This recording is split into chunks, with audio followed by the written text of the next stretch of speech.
Hello friends, स्वागत है आपका मेरे चैनल शिव शक्ति अनुमिता में।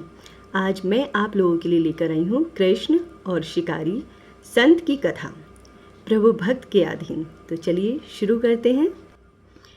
एक बार की बात है, एक संत जंगल में कुटिया बनाकर रहते थे और भगवान श्री कृष्ण का भजन करते रहते थे।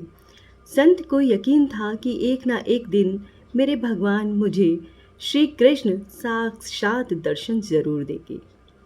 वो उस कुटिया में बैठकर हमेशा भगवान श्री कृष्ण का भजन करते रहते थे। और भजन में गाते क्या थे?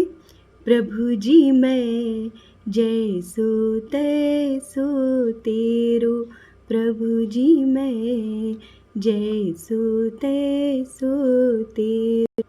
और अपनी आँखों में आंसू भरे रहते थे। हृदय हमेशा एक कष्ट में रहता था कि प्रभु कब आएंगे, कब मुझे दर्शन देंगे। अब देखिए ना, जब बात भक्त और भगवान की होती है तो होता क्या है कि भगवान की तड़प भी किसी भक्त से कम नहीं होती। ये एक बहुत ही गंभीर विषय हो जाता है। अब इसके आगे बात करते हैं।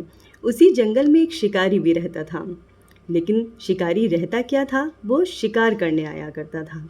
शिकार करते करते वो एक दिन उस संत की कुटिया में पहुंच गया।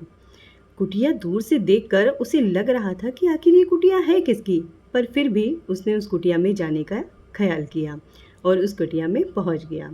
उस कुटिया में जब गया तो उन्होंने उस संत को प्रणाम किया और पूछा कि आप कौन हैं और आप यहाँ इस घने जंगल में कर क्या रहे हैं।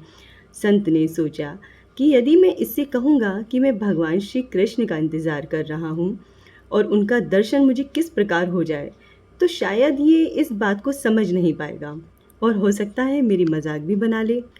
संत ने दूसरा उपाय सोचा।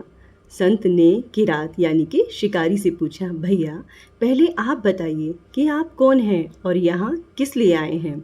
उस किरात ने कहा कि मैं शिकारी हूँ और यहाँ शिकार करने के लिए आया हूँ। संत ने तुरंत ही उसकी भाषा में कहा, मैं भी एक शिकारी ही हूँ और मैं भी अपने शिकार के लिए ही यहाँ आया हूँ। शिकारी ने पूछा, अच्छा संत जी, आप ये बताइए आप किसका शिकार और कैसे करेंगे? आपका शिकार दिखता कैसा है और उसका नाम क्या है?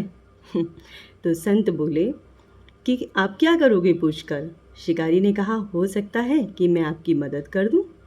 संत ने सोचा इसे कैसे बताऊं। फिर भी संत कहते हैं, मेरे शिकारी का नाम वो है जो मैं आपको बताने जा रहा हूँ।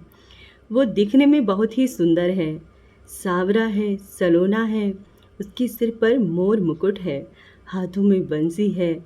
ऐसा कहकर संत जी बड़ी जोर जोर से रोने लगे। किरात बोला, बाबा रोते क्यों हो?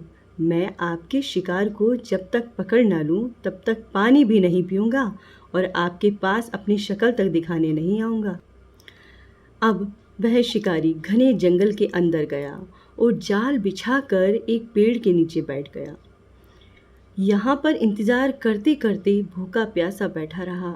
एक दिन बीत गया, 2 दिन बीत गए और तीसरा दिन भी भूखे प्यासे किरात को अब नींद भी आने लगी थी। बाकी बिहारी को उस किरात पर बड़ी दया आ गई। भगवान उसके भाव पर रीझ गए। भगवान मंद मंद स्वर से बांसुरी बजाते आए और उस जाल में खुद ही फंस गए।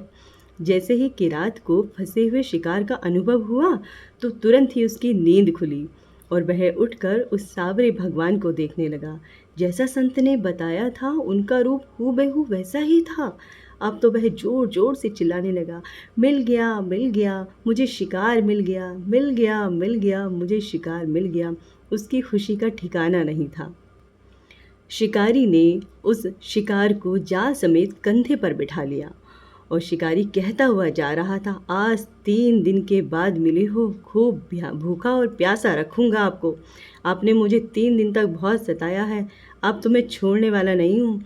शिकारी धीरे धीरे कुटिया की ओर बढ़ रहा था। जैसे ही संत की कुटिया आई तो शिकारी ने आवाज़ लगाई, बाबा बाबा जल्दी आओ, आपका शिकार मिल गया है, बाबा जल्दी आओ, आपका शिकार मिल गया है। संत ने तुरंत ही दरवाज़ा खोला और संत उस किरात के कंधे पर भगवान श्री कृष्ण को जाल में फंसा देख रहे थे। भगवान श्री कृष्ण जाल में फंसे हुए मंद मंद मुस्कुरा रहे थे। किरात ने कहा, आपका शिकार लाया हूँ, बड़ी मुश्किल से मिला है। ये सब देखकर संत के तो जैसे होश ही उड़ गए थे। संत किरात के चरणों में गिर पड़े। संत आज फूट फूट कर बहुत ज़ोर से रो रहे थे। संत कहते हैं, मैंने आज तक आपको पाने के लिए अनेक प्रयास किए प्रभु, लेकिन आज आप मुझे मिले भी तो इस किरात के कारण मिले। भगवान बोले, इस शिकारी का प्रेम तुमसे ज़्यादा है, इसका भाव तुम्हारे भाव से कहीं ज़्यादा है, इसका विश्वास भी तुम्हारे विश्वास से कहीं अधिक है। इसलिए आज जब 3 दिन बीत गए तो मैं इसके बिना रह नहीं पाया। मैं तो अपने भक्तों के अधीन हूँ और आपकी भक्ति भी कम नहीं है संत जी। आपके दर्शनों के फल से मैं इसे 3 ही दिन में प्राप्त हो गया।